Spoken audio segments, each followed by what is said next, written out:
Thank you, Dean.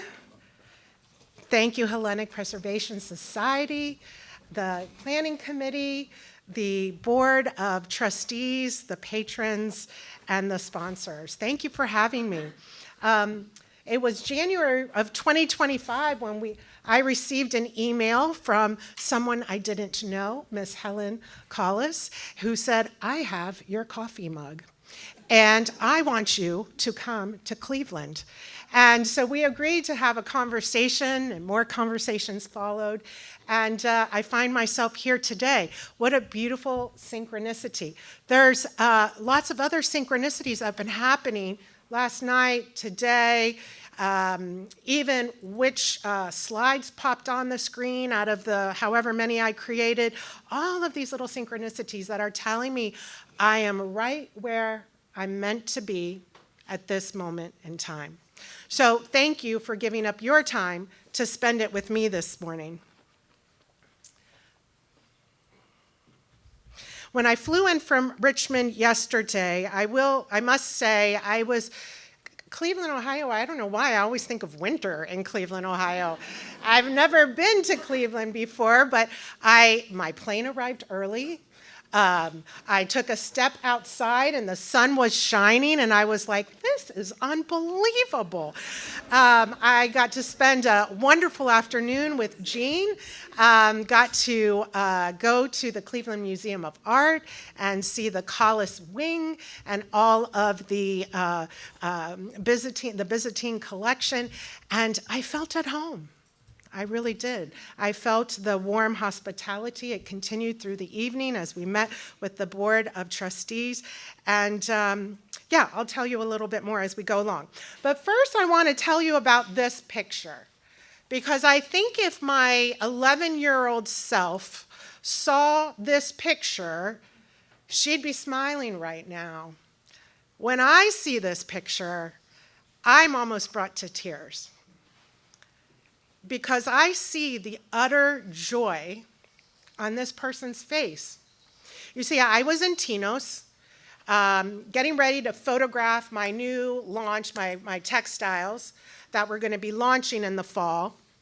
And I went to my favorite island, Tinos. Somehow the stars aligned, and the fourth photographer that I connected with ended up being the one, and she lived on Tinos, and I was like, that's where I need to go. And so we spent 3 glorious days going through all the different villages and taking pictures of my fabric. And we went to Volax. Has anybody been to Tinos? Yeah, raise your hands tall. Yeah. How about Volax Village?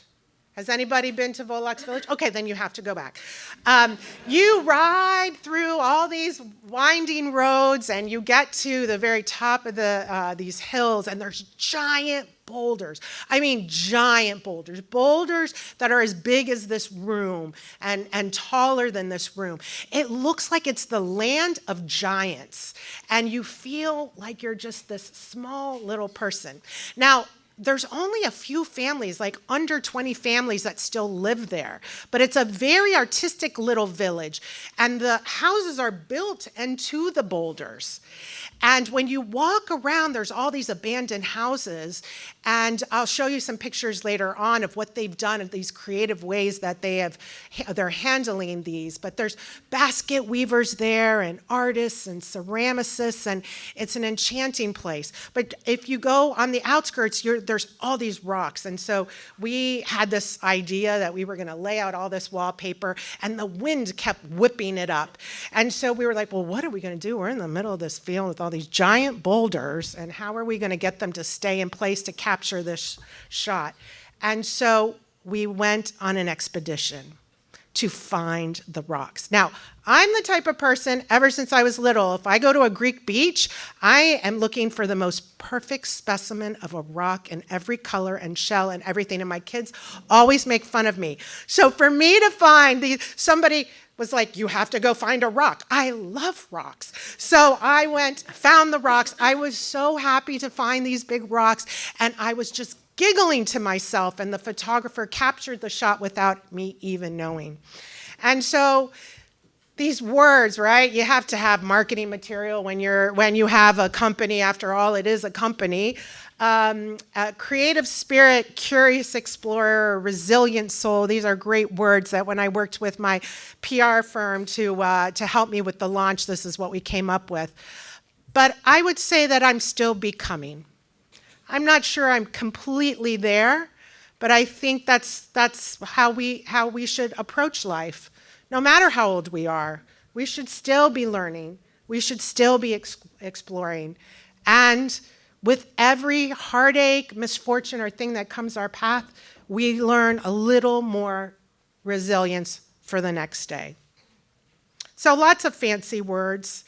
I'm 50 plus years of becoming. But I think I have a moment, this picture gives me that moment to look back and be proud of every little twist and turn. So today I'm going to share with you some stories. I'm going to share stories within the lens of a good Greek word. So thank you, Dean, I learned some new things about the history of the alphabet. But, you know, as a room full of Greeks, if you're like us, you see a word and you have to let everybody you know that it comes from the Greek word, you know. So, yes, we are going to look at my life lessons under the realm of ethos. Ethos, character, custom, or habit, the guiding beliefs, the ideals that characterize a person, group, or community. As an Orthodox church, we have our ethos. Different organizations, the Hellenic Preservation Society has their ethos, their mission. And I, too, have been reflective and have come up with my own. So, as they say, where your attention goes, your energy flows. And so, we come to this moment. This is the moment that was a catalyst for my life. It's the only picture I really have of my recovery, and it was a really dark time in my life. When I travel to different places or I have to introduce myself as an artist, people will be like, "Oh, what art school did you go to?" And I have to say, none. I didn't go to art school. As you heard in the introduction. That was not my path. In fact, I did art my entire life, did every class, won awards, did all of that. But then I went to college and I never touched it again.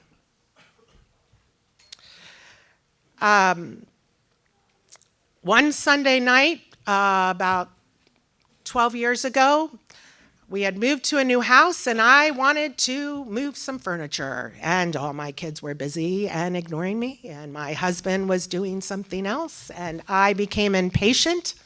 Fine, I'll do it myself. And so I went to the third floor because I suddenly wanted this wrought iron bench that was on the third floor to go at this place in my home. And with socks, not smart, I went to the third floor. And I was carrying this wrought iron bench that was long and not really aware of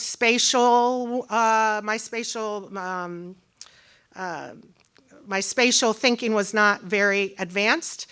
And I hit the wall before the next two steps go down. So with Tharos, this bench really catapulted me backwards. And I hit the base of my head and just missed my neck. And if it had been just a little bit off, we'd be having a much different conversation today because I'd probably be paralyzed in a wheelchair. But by the grace of God and all of the angels, God had a different plan for me. I suffered a severe concussion.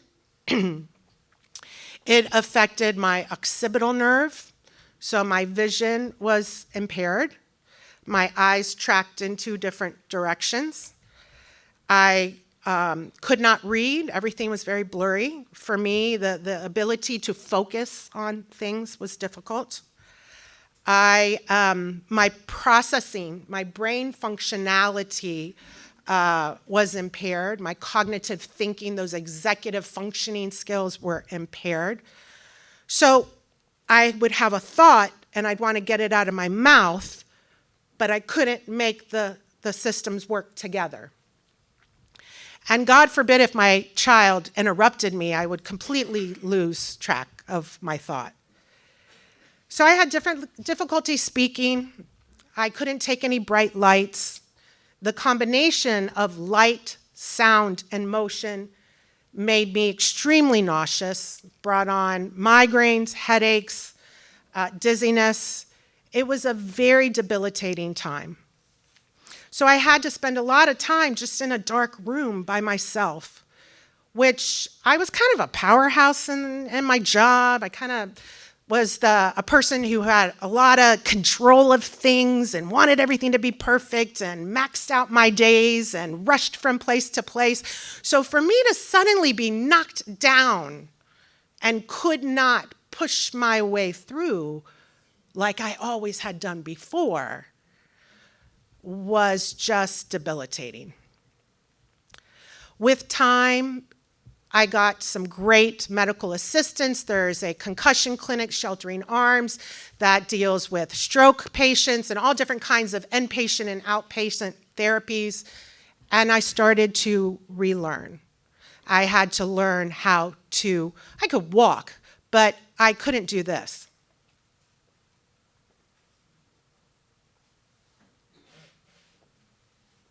Or to walk looking back and forth. You see, that vestibular system that deals with your balance and everything, that was thrown off. So just simple movements like that had to be relearned.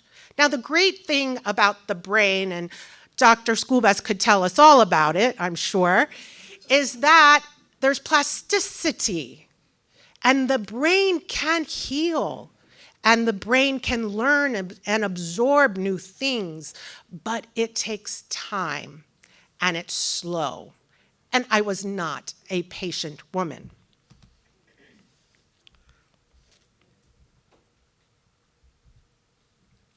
Instead, I went into victim mode, which how many of us fall into that? Why me, God? Why me? Will I ever get better?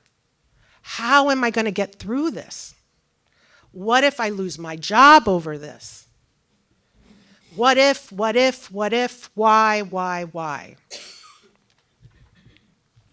And so whatever, the human experience is full of complexities. It's full of challenges. Whether you go through a divorce, whether you break your leg, whether you come down with cancer, whether your parent dies, there's always going to be something. That's what makes us human. But at the end of the day, it's what we do with those complications, and we have a choice. Do we stay in the why me, and how could that person hurt me? Or do we forgive ourselves and each other and try to think through and reflect, what can I learn from this situation, and how might I live differently because of that lesson? So I was, like I said, a person that did a lot of things, and suddenly I had time, but I couldn't do anything. And my physical therapist, my occupational therapist, my medical psychologist, all of them, I was like, what am I supposed to do? I'm so bored. I'm out of my mind. I'm depressed. And they said, do something with your hands. Do you like to knit? No. Do you like to this, that, and that? Well, what about drawing? Oh, yeah. I used to like to draw a lot. I actually took a little 2-hour paint class a couple years ago. Maybe I could go back to playing with those. And so I did. But for the first time in my life, art was not about creating a masterpiece. It was about occupying time and just getting out my frustrations. when I see these early works, to me, this is tragedy. This was anger. This was sadness. I would paint and splat and scrape and hit. I was just giving an outlet to all these mixed up feelings that I was grappling with. But in time, I'd come back a few hours later after my little Sleeping Beauty naps, because literally the brain would just go, couldn't process anymore, had to stop all stimulation. And I'd come back and I'd see something else. And I'd take it a little bit farther. So over the months, I would start to imagine my brain healing. I had a friend that would check on me quite often, and she was a nurse, and I would vent to her, and I was saying, I just don't want to sleep anymore. I'm missing out on everything. And she told me, Theodora, I want you from now on, when you close your eyes, I want you to imagine that all the cells and the neurons are reconnecting and growing stronger. So instead of being resentful of your eyes closing and missing out, I want you to think of it as a hug, and you are hugging your brain and you're giving your body time to heal. And so all these orbs were coming out in my work, and I started getting more hopeful, because one thing was happening to me was that the more I painted, the more eating me I felt. The longer I could paint without the headaches coming back and the dizziness coming back. And suddenly I didn't feel as much anjos, I didn't feel as much stress. I felt more calm. And the art kept showing me another way to go. And so we come to ethos ena, the first value, faith and divine timing. We don't always understand the how or the why, but God has a plan for us. And sometimes we just have to be patient and let things evolve and flow as they should. It takes courage and strength to walk your own path. Your path is not going to be the same as your daughter's path or your sister's path or your father's path. We all have our own mistakes. We have our own experiences. And each thread carries lessons that reminds us to trust the unfolding, because sometimes those things make life a little more surprising and even more beautiful than we could have ever imagined. So I continued to paint. I grew stronger. I finally got to go back to work 2 hours, twice a week. As long as no symptoms happened, they would increase it to 3 hours, 2 times a week. Very, very slow. Months of getting back my bearing. And not only that, but people who saw me in a leadership role and people who reported to me on my team, they treated me different. I had this invisible illness. I talked slower at first. Again, if anybody interrupted me, I'd lose my train of thought. And they were just being so fragile around me, and it made me feel like I wasn't good enough anymore. So I was dealing with all of those emotions, and I would have stolen moments. I'd go home and still paint. Nights and weekends, here I am in my backyard. Sometimes I'd be in the dining room, sometimes I'd be in the basement. And I just would have to get into these motions of being in the flow and letting go of that negative thinking. And somehow when I did that, I stopped saying all these things. You're not good enough. They're looking at you funny. You get all these things we tell ourselves. But people became curious about all this painting. What are you doing?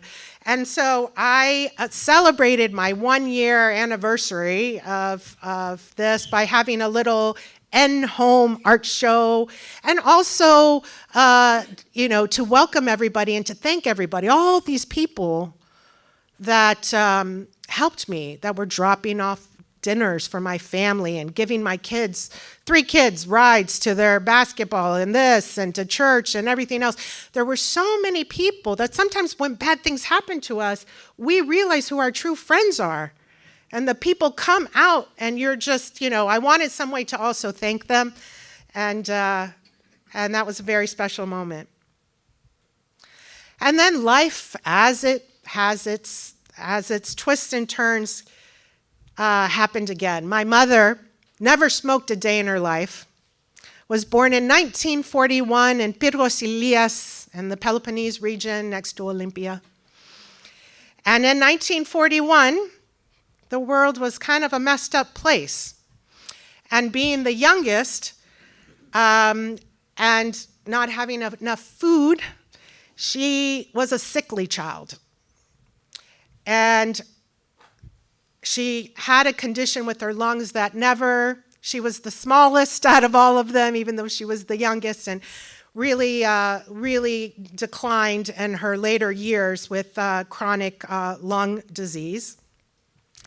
And we tried to save her. When the doctors gave up in Florida and said, you just need to go to hospice. Forgive me for using an accent, but I can't help it any other way.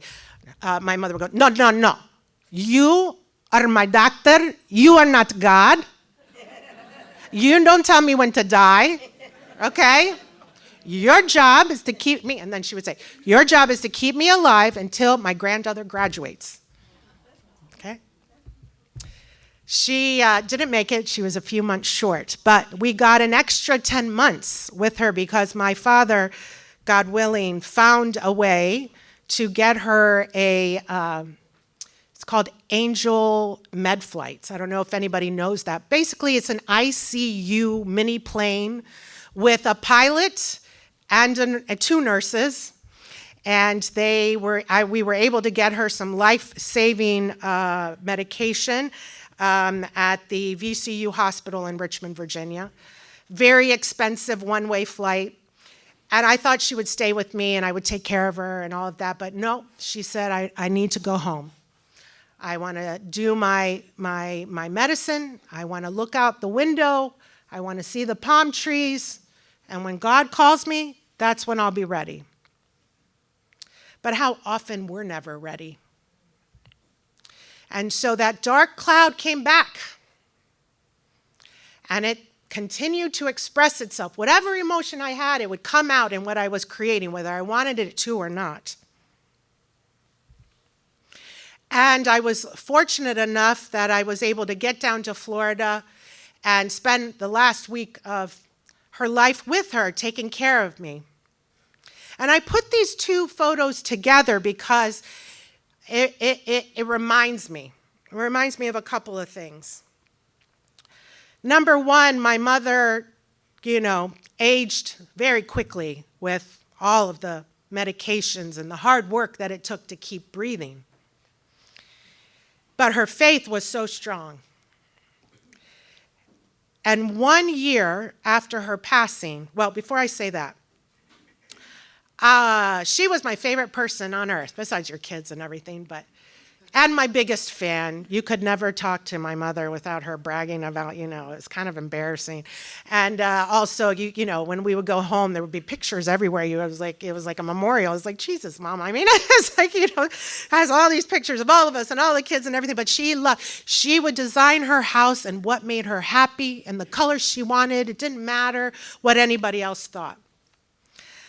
And I was devastated, and it triggered me because it was still pretty soon after I had recovered, and I was still dealing with anxiety and depression and still going to my therapist every 2 weeks, and this kind of triggered all of those feelings again.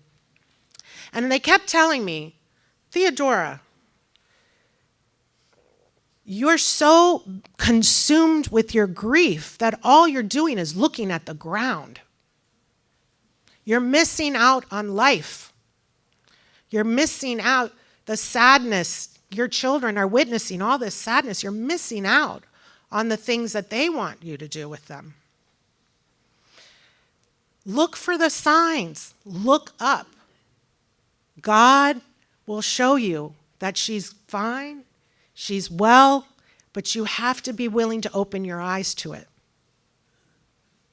Now, my mother's favorite flower was an orchid, and her favorite color, hot pink. And I had all these orchids in my house, but they never rebloomed. You know, you buy a brand new one before somebody comes over from the grocery store, and then they die, and it just stays green forever. That was me. But on the 1-year anniversary of her passing, one orchid opened, and it was hot pink. And I knew this is what they were talking about. This was the sign. This was my mother telling me, it's time to live again. Turn your black and white days back to technicolor. Trade your grief for joy. And I wanted to remember her happy with her whole full of hair and her bright smile. And that was my purpose, to return to living. I was so 54 orchids bloomed and continuum for the next few months. And that's when I started my Blooming Girls collection. I would take all of these paint chips and I would go into my dining room, and it was like I was spending time with her again. I would start painting orchids, and it would grow to other things, and you'll learn a little bit more about that.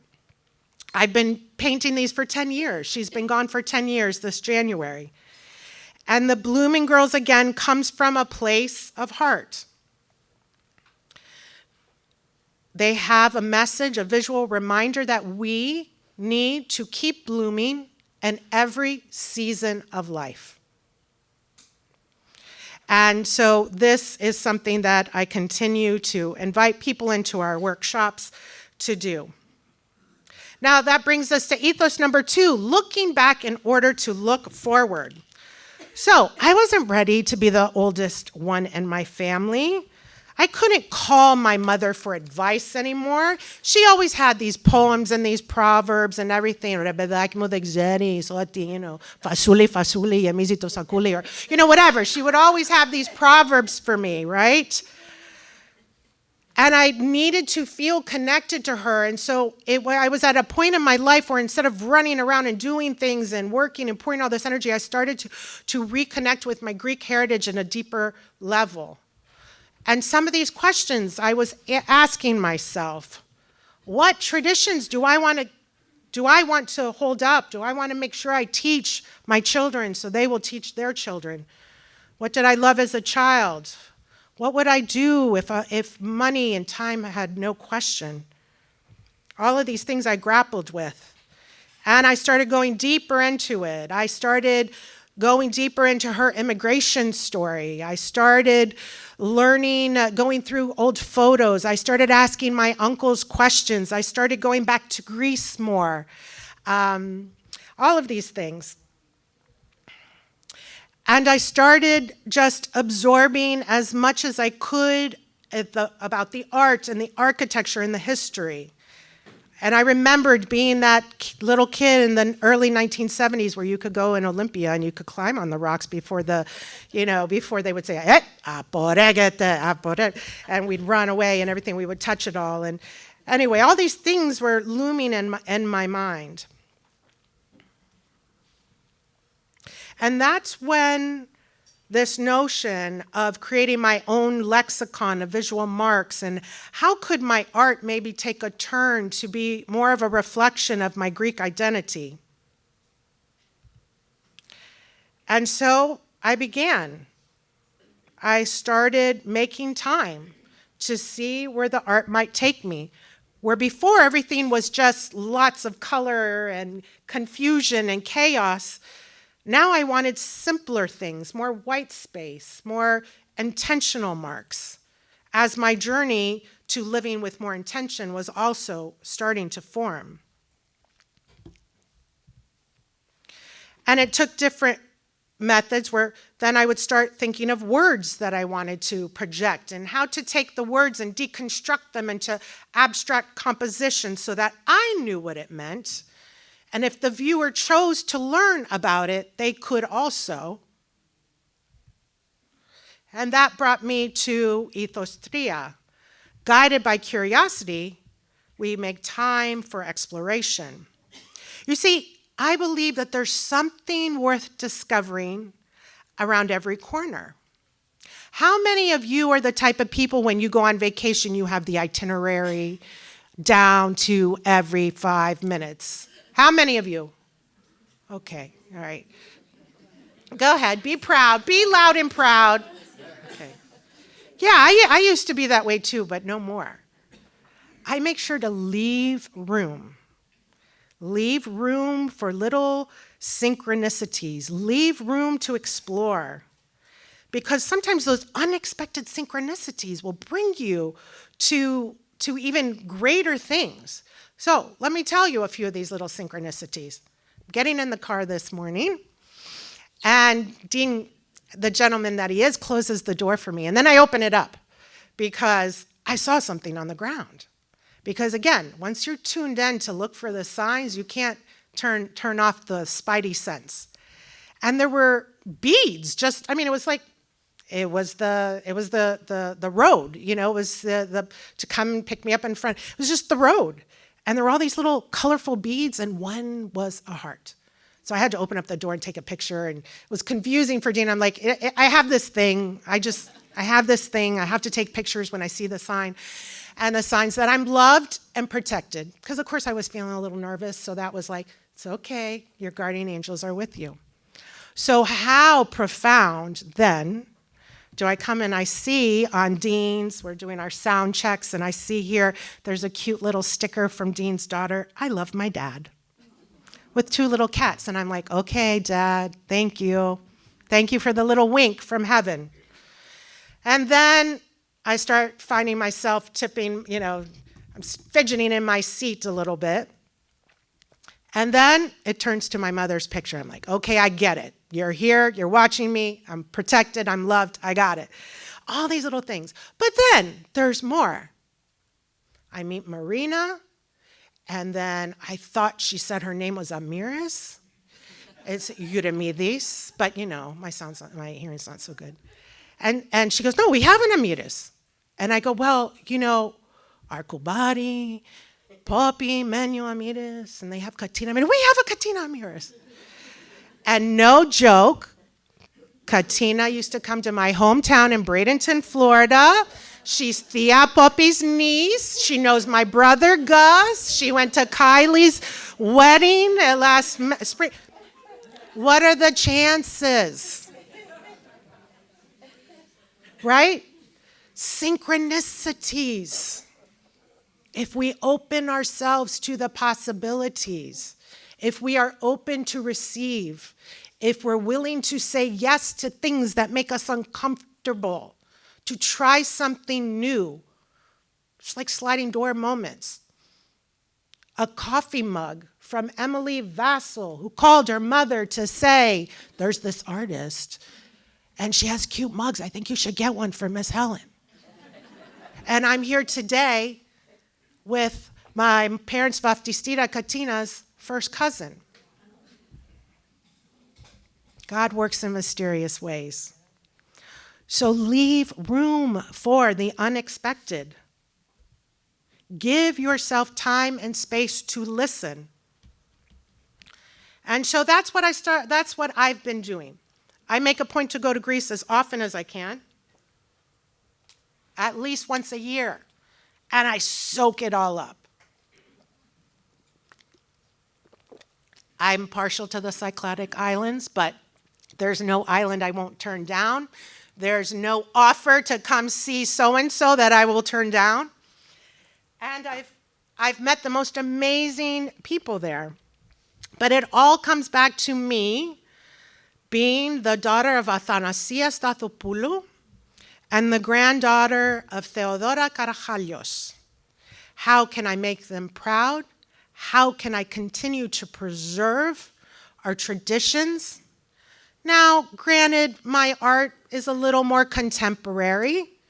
It's my own unique expression, but it's my way of also inviting other people to learn about the Greek. I have many, many, many, customers that are not Greek, but they love learning about something else. They love, they're attracted to whatever, the colors, whatever.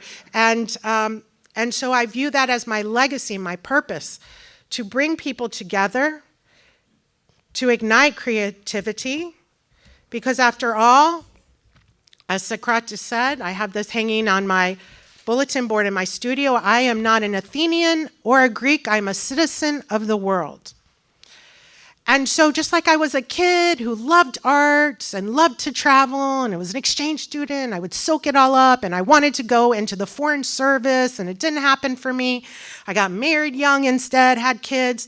All of a sudden I was like, no, there's only one life. What do I want to do that brings me joy, that energizes me? And so I do. I keep going, and you can't, this picture again, I just love it. I can't wait. So when I go, I do all the things, the colors, the food, the people, the noise.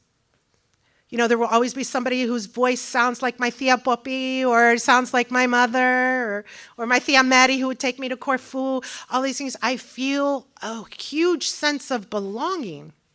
And yet there's still a dose of escape where you don't have to listen to the news, you don't have to be on the internet, you can just enjoy the landscape and all of the inspiration. And so I live on that.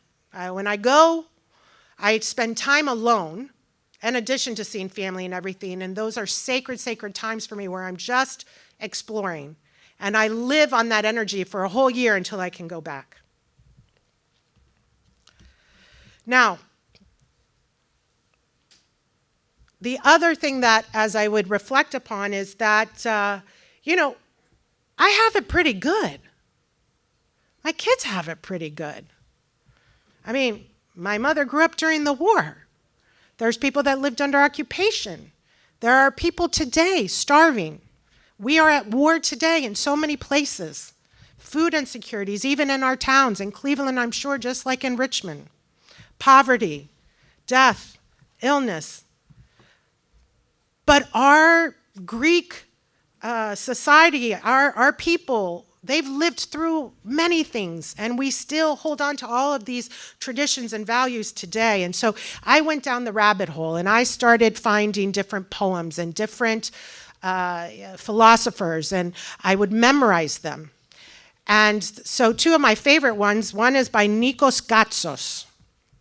And my Greek is not perfect. I'm still becoming, I'm still learning, so forgive me if I pronounce something wrong. But when I would find a poem that I love, I would memorize it, and then I would paint it over and over and over and over again. So Nikos Gatsos has one, and it says, "Και αν διψάξεις για νερό, that στύψουμε ένα σύννεφο." And Kyrian Vengalia, I'm sure you could pronounce it much better than mine. But what that means is, and if you thirst for water, we will squeeze a cloud. Wow. Wow. Unconditional love. The depths of philotimo that we will go to help someone else. That we would squeeze a cloud that we all know we can't even grasp, right? But we would do the impossible for one another. So I did that for months and months and months. Then I came across another one, this one from Nikos Kazantzakis from the island of Crete, Heraklion. He wrote Zorba the Greek and many other things. And he wrote a poem that I loved very much, still do, and that became my mantra for the next year. Έχεις τα πινέλα, έχεις τα χρώματα, ζωγράφισε το παράδεισο και μπες μέσα. Anybody want to translate that one? Okay, come on, stand up. So I have the, do I need to stand up? Yes. Oh, no, you do not. You do not. You can, You only have one life. okay. So I have the brushes. Yes. I have the colors. Paint your paradise and get in there. Exactly. Exactly. Bravo. Thank you. Yeah. The wisdom of those who have come before us is there. We just have to find it, grasp onto it, and make it our own. So that became my mantra. I was like, all right, I'm working full time at a job I used to love, but now there's a little itch. I don't love it so much anymore. I keep thinking about what I'm going to paint when I get home, when I should be paying attention in this board meeting. Aquí está Pinela. I have the brushes. I can create the life that I want to live, as can all of you. What you're passionate about, what brings you joy, is different than who's sitting next to you. But we all have choices to make. So how would you describe your art of living well?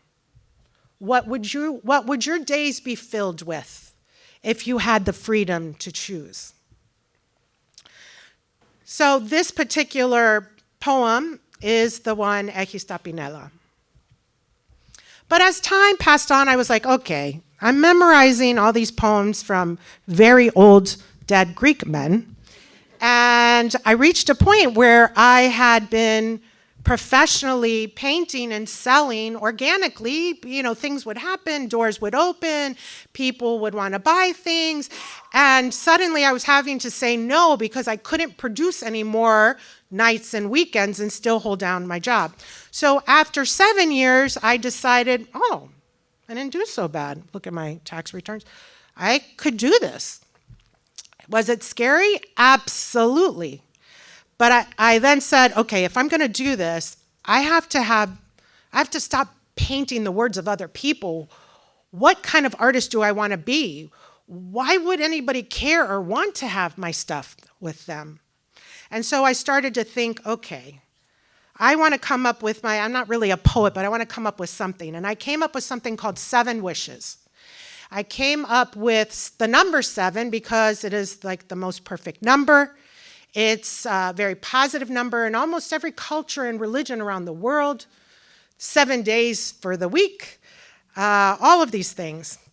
If you hit 777 at a casino, you win. Anyway, it takes on many forms. And so then I started to think of which words did I want. And the ones I came up with are Elpida, Iyia, Tihi, Agapi, Eftihia, Chara, and Irini. Now, why those words? Hope, health, luck, love, happiness, joy, and peace. You know, if we all could live with a little bit of that, we'd be pretty good, right? And why that particular order? You cannot have hope without health. But with a little luck and a lot of love, you too can live with happiness, joy, and peace. So that became my mantra. That became the message I wished to send out into the world, and it became prolific. I did them on paintings. I made ornaments. I learned ceramics. I learned how to carve into wax and make molds to make silver medallions like the ancient medallions you see when you go to the Acropolis Museum. I started doing all kinds of combinations. I put them on scarves. I put them on fabric that you can make a pillow out of. All of these things, which brings us to ethos tessera, create to transform. All right, so now we're going to do a poll. How many of you say you're creative? How many can say, I own it, I'm creative? Put your hand up. Okay, what is that? A fourth? A third of the room? What'd you say? About a third? Okay, so how many of you think I'm not creative? Raise your hand. Okay, there's a lot of you who did not participate in the poll, and I'm taking names. And you're going to have an extra art class after this. I'm here to prove you wrong. I'm here to prove you wrong. When you're driving and you're in a traffic jam and you're in a hurry and you were like, well, I'm supposed to go that way, but I don't know, I got to get where I'm going, and then you take a different path? How many of you take the different path?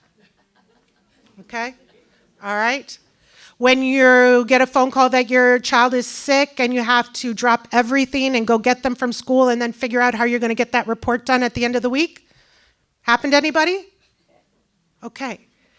Every day, you problem solve. In my opinion, problem solving is creativity. There's no roadmap. On the fly, you have to make a change. And there are many different options you could take. That is creativity. God gave us creativity. Creativity is in our human DNA. It's just that some of us choose to do things that help us grow that muscle. So, anybody a runner here? Anybody runners here? Oh, we're not a very physical crowd. That's okay. All right. Well, runners, they train, right? They train. How about swimmers? We got any swimmers? Okay, swimmers. All right. Talk about heavy training. You grow stronger. You beat your time if you do it over and over and over again, right? So creativity is like a muscle, and the more you use it, the more you make. Maya Angelou has a beautiful quote about that. You can't use up creativity. The more you use it, the more you make. And so creativity is a muscle that any of you can tap into at any moment in time, at any part, at any season that you're in, and get it strong again. And it's amazing when you do it, more and more and more ideas get flooded. Like, I can't turn off my brain sometimes, so I have to listen to a meditation app to turn my brain off at night. Otherwise, I'll stay up and do things instead of sleeping that I need to recharge. But I'm still transforming, and I still go through blocks. I got the great fortune of being awarded an artist residency on the island of Skopelos in 2023. And I arrived there, and I had a creative block. I had just been 1 year as a full-time artist, and I was feeling like an imposter again, as we have this sometimes do to ourselves. And I arrive, and there's professors of art from universities there and other people that have gotten this and that and all these credentials and exhibits, and I started having imposter syndrome again because they're asking me, oh, where did you go to art school? No, like I didn't. Oh, well, how did you get in here? So all of this, and I'm like, oh. And then they were like, well, what are you working on? What have you prepared? And I was like, nothing.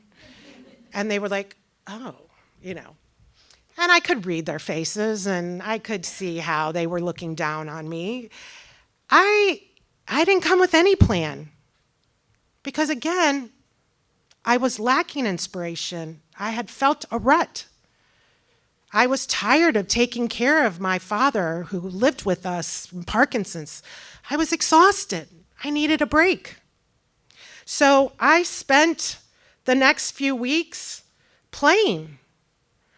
I went and, yes, I did this. I collected all the rocks, and then one had a cool little smirk on its face, so I decided to make a thing. I turned back into that 5-year-old rock-loving, crazy person. While they would paint from morning till night on the inside of this, I spent my days walking down up hills on 14th century donkey paths down to the beach. I would see dried up, as it happens in the summer, things are not that much in bloom. It's like things are dead, but I'd pick them anyway because I liked how the branches intertwined, and I just would go back, and then I'd paint later in the Poyevma and into the evening, and I would look at how the sun would play and the shadows would dance, and it got me thinking. And then I got to go around and meet wonderful people. I met the man who was a teacher, was retired, but his real love was beekeeping that his papu taught him. So he spent his days as a beekeeper.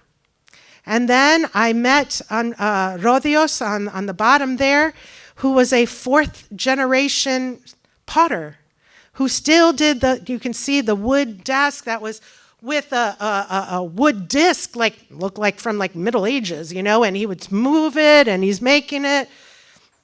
He shared with me stories of how the Nazis came and spared Skopolos, but set Skiathos aflame.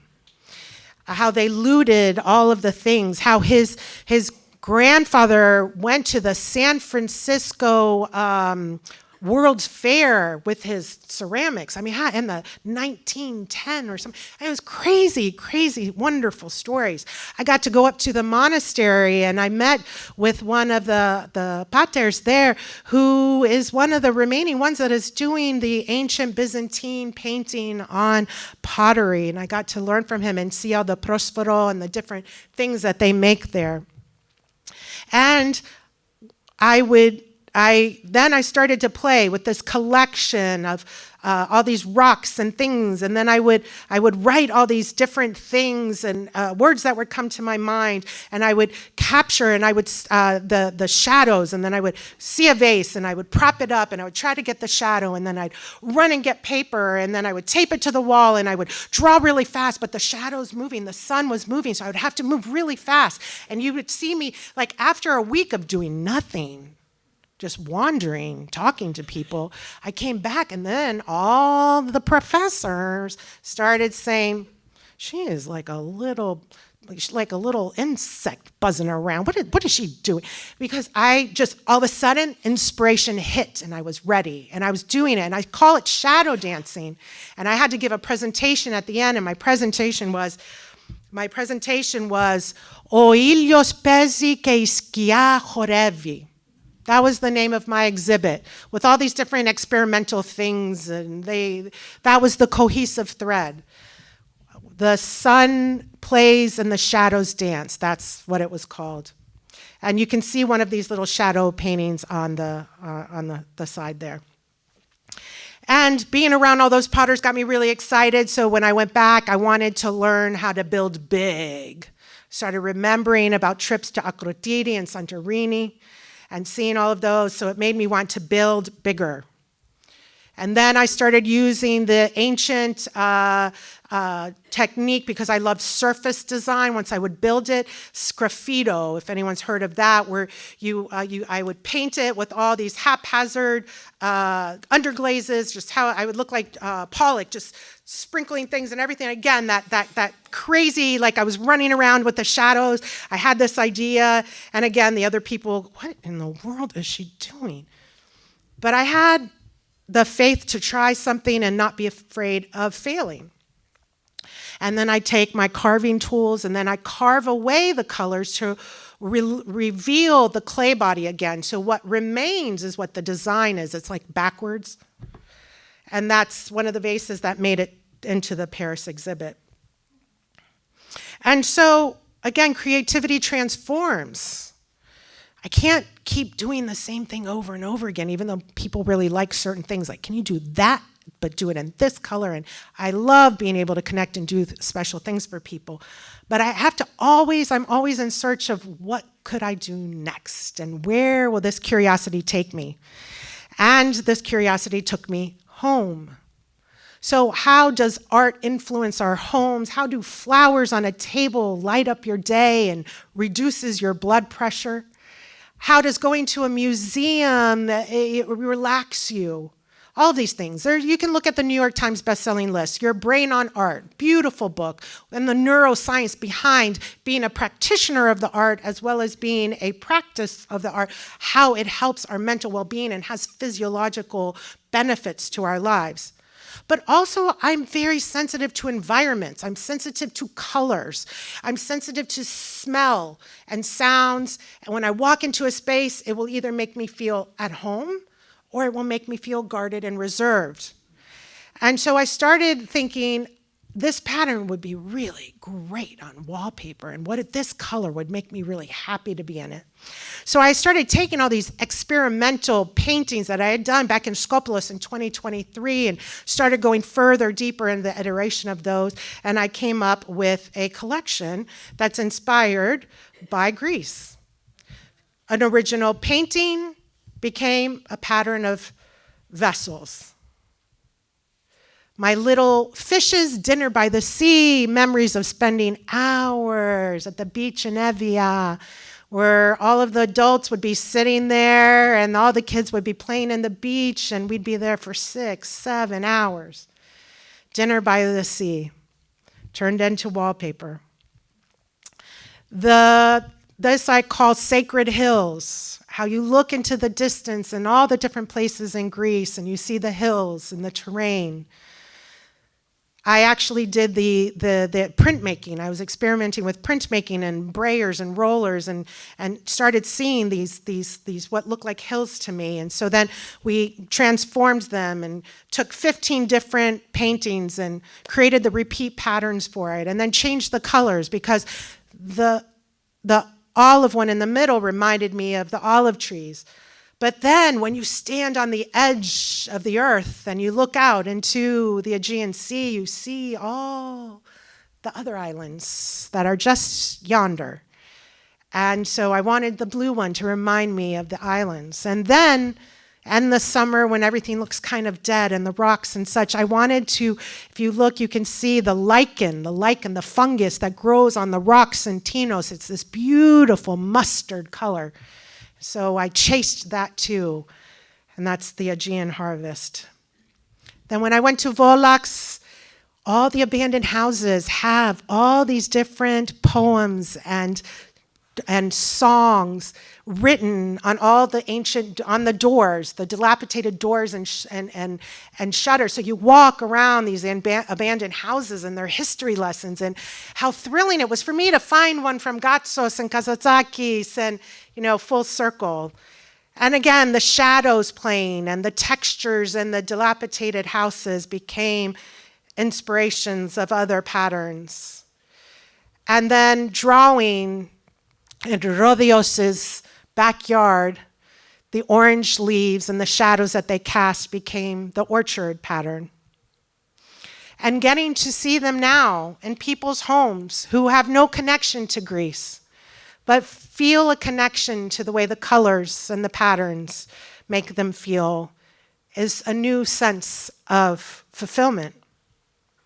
And here are some recent bathroom installations. It's still very new, just released right before the holidays.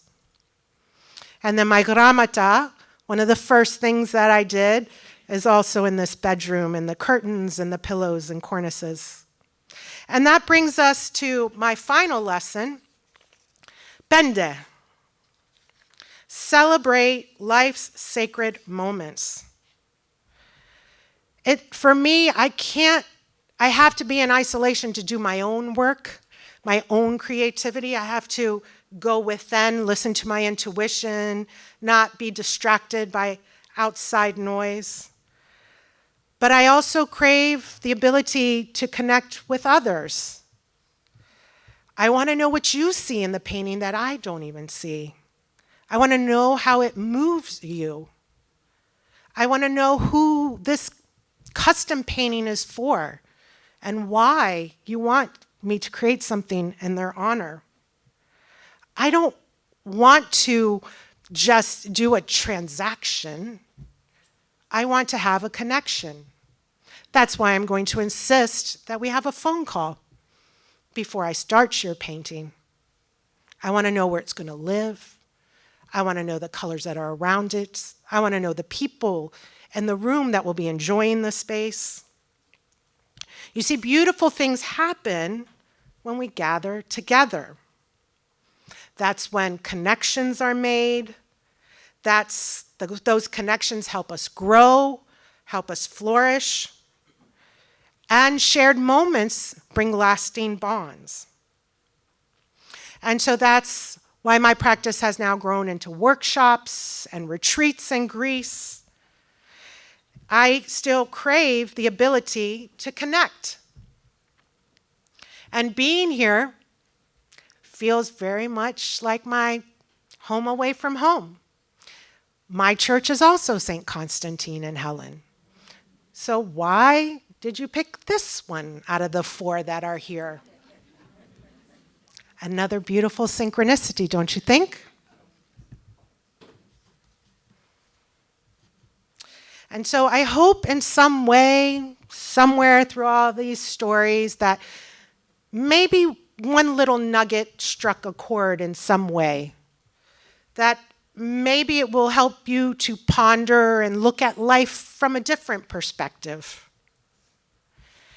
One thing's for sure, I thank God that I had that fall. I needed a jolt. I was focused on the wrong things, and probably would have done that for many decades to go. My son tells me, God, Mother, that you're ridiculous. Sometimes if I'm just really giddy and everything, he's like, you are just like a kid on Christmas morning. And I am, because I know sorrow, I know loss, I know pain, I know health scares. And there are certainly people that have endured much, much more than me. But when we go through something difficult, somehow the joy seems a little bit sweeter, few levels a little bit higher. And so I'm living proof that sometimes our darkest moments reveal a more beautiful way forward. Thank you.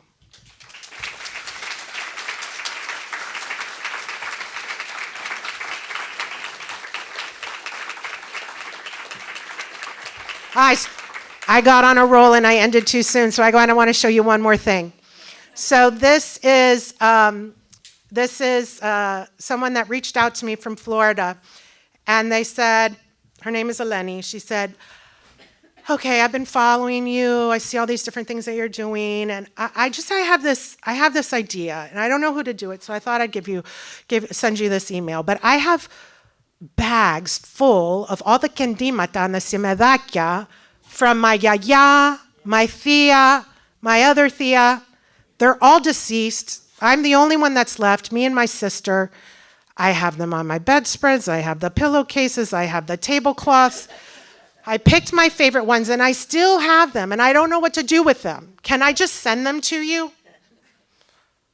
Okay. And she's like, I trust you. Oh, God. I mean, no guidance whatsoever, except I want it to be 48 by 60 inches. Oh, my God. So she sent all of these to me, but again, I need to know more. You got to tell me more. Who is this? So you can see Yoria, Minati, okay? They are from the island of Kefalonia. There's her yaya and her papu. She's the girl with on the black and white photo with the bows in her hair. Her parents came over to America, but she was sent back at 2 years old because they were working so hard and working around the clock. So she went and lived with her yaya. So she has all the memories of them sitting on the balcony. So there was many more than these, but I laid them all out. I had their pictures in front of me, and I just started looking at all the different ones and what on earth are we going to make with all of these? But I kept seeing like spirals and sunbursts and flowers. And of course, we love the Greek sun. And so what we did is we did these raised, we came up with this idea we would do raised, the only thing she said, make it blue and make it 48 by 60. So I found a carpenter to make all these different projections of wood that come out in different, so it's very I don't know what the word is. Yeah, so the more 3D. And then I had to cut and paste them together and match them up because, I had to figure out, well, which ones are going to go on little ones and big ones? Do I have enough? And how am I going to piece them together and everything? So that's what we did. And then we met together. She drove up from Florida. I drove from Virginia to Charlotte, North Carolina. We met for lunch and sent it on its way. The last picture, I didn't take a good picture of it, so it was kind of blurry. But you can really see the detail. And I had to experiment with different methods so that we could seal the threads so they don't get dusty and everything. So there was a whole thing. It took me 9 months. And she told me, she goes, don't worry, this can take however long. And I was terrified, and it took me that long because I had no idea what I was doing. But when you get an email that says, seeing my grandmother and great-grandmother's work brought to life again with such tenderness, reverence, and artistry has literally left me speechless, I will treasure this for the rest of my life. And that's why I do this. And that in itself is preserving our Hellenic heritage. So that was the real ending.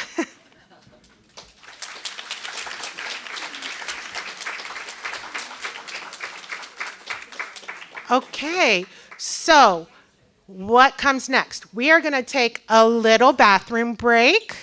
I am going to switch gears for the workshop.